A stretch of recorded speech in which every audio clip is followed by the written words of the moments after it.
जिद्दू कृष्णमूर्ति की किताब the flight of the eagle से चैप्टर 6 पार्ट 7। प्रश्नकर्ता: क्या कोई तुरंत मुक्त हो सकता है और बिना संघर्ष के रह सकता है या इसमें समय लगता है? कृष्णमूर्ति जी: क्या कोई तुरंत अतीत के बिना जी सकता है या अतीत से छुटकारा पाने में समय लगता है? क्या अतीत से छुटकारा पाने में समय लगता है और क्या यह व्यक्ति को तुरंत जीने से रोकता है? यह सवाल है।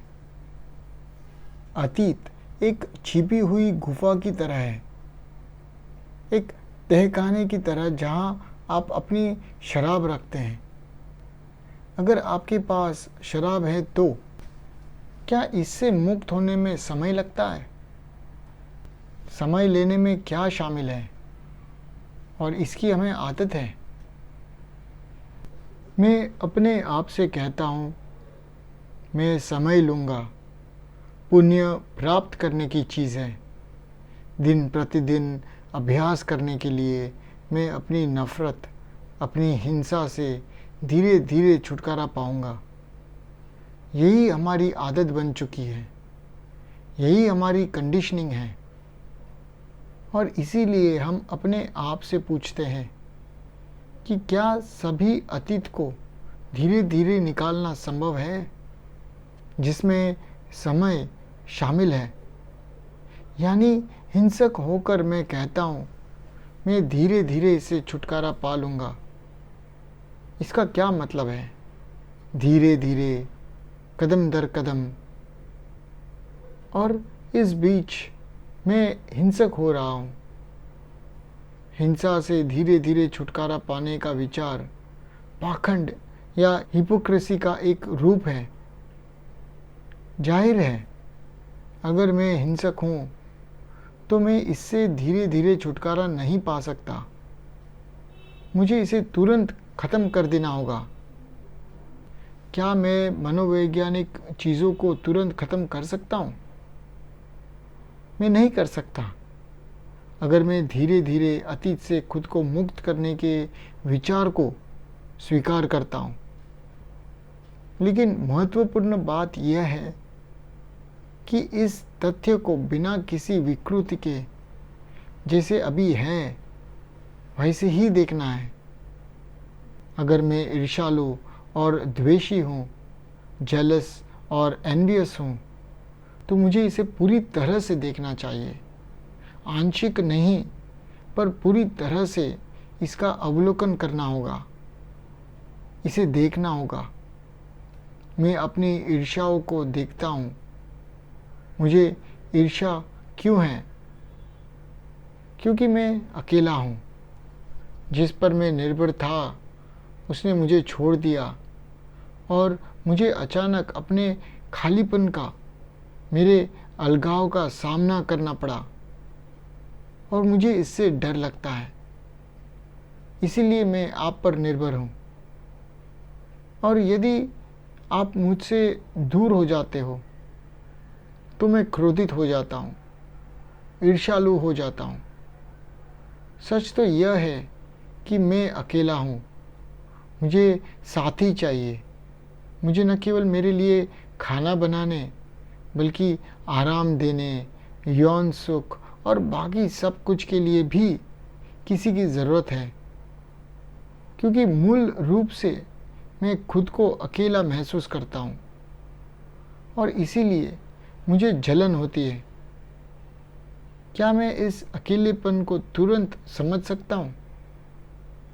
मैं इसे तभी समझ सकता हूँ जब मैं इसे पूरी तरह से देखूँगा। अगर मैं इससे दूर नहीं भागता, अगर मैं इसे देख सकता हूँ, इसे गंभीर रूप से देख सकता हूँ, जागरूक बुद्धि के साथ, बहाने नहीं ढूंढता, अकेलेपन को भरने की कोशिश नहीं करता या एक नया साथी खोजने की कोशिश नहीं करता हूँ, तो मैं इस अकेलेपन को समझ सकता हूँ। इसे देखने के लिए स्वतंत्रता होनी चाहिए और जब देखने की स्वतंत्रता है तो मैं ईर्ष्या से मुक्त हूँ। तो धारणा, ईर्ष्या का पूर्ण अवलोकन और उससे मुक्ति समय की बात नहीं है, बल्कि पूर्ण ध्यान देने, आलोचनात्मक जागरूकता, बिना किसी विकल्प के तुरंत सभी चीज़ों को उत्पन्न होने पर देखने की बात है। तब स्वतंत्रता है। भविष्य में नहीं, बल्कि अभी स्वतंत्रता है उससे जिसे हम ईर्ष्या कहते हैं।